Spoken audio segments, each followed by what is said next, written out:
Following the armistice of 1918, which ended World War I, German soldiers returned home to a country economically devastated by the war. The Bavarian city of Munich was hit particularly hard, with jobless ex-soldiers wandering the streets and a number of splinter political parties vying for membership. It was in this setting that Hitler, a 29-year-old veteran, came into contact with members of the Gesellschaft, or Thule Society, ostensibly an innocent reading group dedicated to the study and promotion of older German literature. And that's from Chapter 1, A New Reich Begins, in Jim Marr's excellent book, The Rise of the Fourth Reich, The Secret Societies That Threaten to Take Over America. This is a Harper Lux book. Hello and welcome to another edition of the Stench of Truth.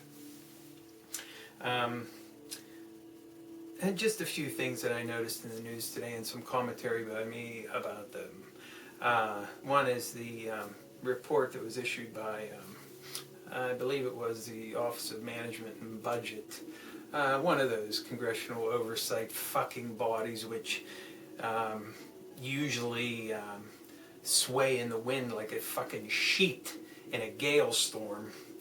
In any case, in this particular instance, going against the administration, and quite rightly so, they have issued a report on the state of healthcare reform. I hate to use these air quotes, but anytime I say the word reform, when it comes to the shambling fucking behemoth that has been passed in the name of reform by this administration in healthcare, I have to do something to differentiate what they're calling reform from what is actual reform. Okay? So it is no surprise to all of us who have been diametrically opposed to this monstrosity that, surprise, surprise, according to them anyway, the Obamacare legislation will not reduce costs. And in fact, healthcare expenditures will increase. What a surprise, huh? Not for any of us, but certainly for anybody who's still sleeping under a rock anywhere. And the other thing is, not only are costs going to go up as a percentage of GDP, and in general being paid into healthcare specifically by the economy as a whole, but costs by taxpayers, costs by individuals who are going to be covered under this so-called reform are going to increase. Additionally, the impact on Medicare has been way understated, and they use some pretty harsh language to describe the effect that this legislation will have on Medicare, talking about the possibility of increased loss of hospitals and doctors who refuse to participate in a system that does not pay them a sufficient amount of money for them to treat the fucking patients that they have under the system, and how the drastic and draconian cuts to Medicare that are in this bill are going to have a significant impact on care and will in fact lead to rationed care.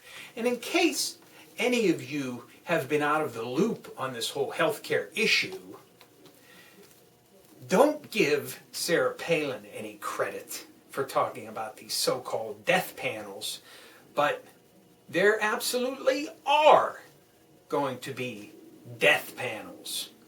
Well, they're not called death panels, and they don't have anything to do with the provision in the law which talks about how doctors should be paid for the time they spend in counseling their patients as to end-of-life decisions, living wills and the like, which I think is a perfectly good function for a doctor to do, to, tidy up the affairs of someone who may be facing an illness or may be getting a little bit older and want to have things all bound up nice and neat for their family, which is perfectly fine. But there's going to be a specific panel, a a supposed study group which is going to propose where things can be cut and what programs can be eliminated, what services can be eliminated, what is not productive enough, let us say. So in other words, there's going to be a committee that decides what care is available for anyone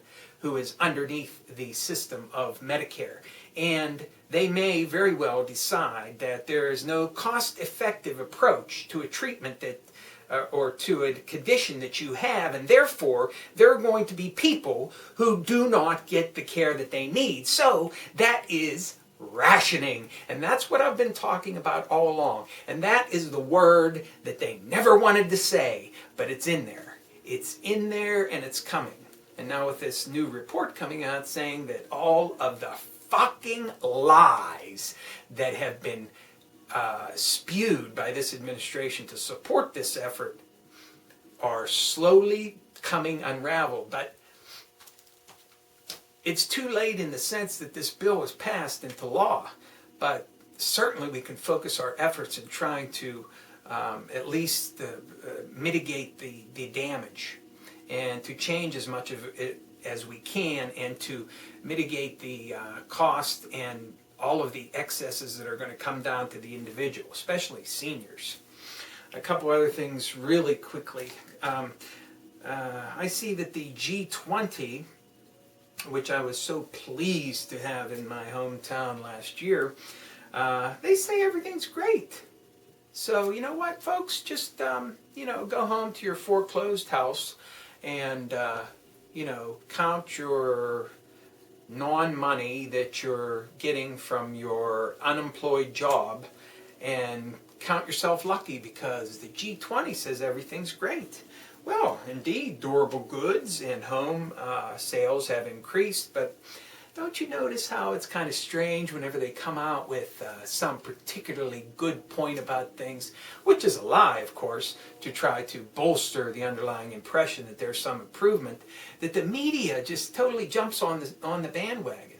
Now, for days, I haven't heard, well, for weeks, really, but especially over the last, 5 or 6 days, I've not heard a single thing in any kind of regular media that's talking about continued high unemployment and joblessness and the mounting foreclosures in the home market. Not a peep. But now they're talking about how home sales are up. Everything's looking rosy and it's wonderful. Well, if the G20 says so, it must be true. And thanks to the efforts of troops in Iraq, prominent leaders of Al-Queda are killed again. Now, I don't know how many of you remember how many times the number 2 Al-Qaeda guy has been killed, but I could say it's probably at least been 5 or 6 times that I can remember myself. And apparently this taking out of leadership in Al-Qaeda in Iraq, which pretty much is a myth as far as I'm concerned, has sparked renewed violence where bombings have resulted in the death of 58 people. And this is, of course, the work of the nefarious Al-Qaeda, which apparently operates everywhere in the world and is just waiting around the corner to come out and explode themselves and kill you and your fucking family. Nowhere is safe from the insidious Al-Qaeda, which can appear out of a puff of smoke and disappear just as quickly. Another myth. And just another indication of why we should be out of there. Because our troops are in danger from invisible, unseen enemies that can come and go like ghosts. And finally, it totally blew my mind to see the dog and pony show of President Obama going to Wall Street trying to peddle his piddling, fucking, sick financial reform efforts on Wall Street itself. Wall Street itself, who will will do anything in their power to keep any regulation away from any of their most grotesque things that they do in the name of profit. Screw your own customer? Absolutely. 100% there, my man. Yeah. Here, why don't you buy this nice product? It's great. It's going to go up, I'm telling you, as soon as they walk out the door. Short sell that fucker that just walked out of here. We'll make a mint. He bought some real crap. Yeah. No oversight for these fuckers that they want. But certainly, if it's going to be some watered-down piece of crap legislation that's put in the hands of the Federal Reserve, as Christopher Dodd would like it to be, certainly that's something that they could get behind, because Goldman Sachs got their own man in the Federal Reserve. Oh, in the Treasury Department, and in a whole bunch of other administrative posts, and in the bureaucracy. Not to mention J.P. Morgan Chase and Bank of America and every other fucking bank and Wall Street firm as well. And the huge amounts of money that they've poured into everybody's coffers. And that goes for Republicans and Democrats. So when you look at the funding and you see who is getting the money from the corporations of Wall Street, remember that this is the clearest indication of anything at all, that there is no difference between the Republicans and the Democrats, because they both receive huge amounts of money to do the bidding of their masters on Wall Street.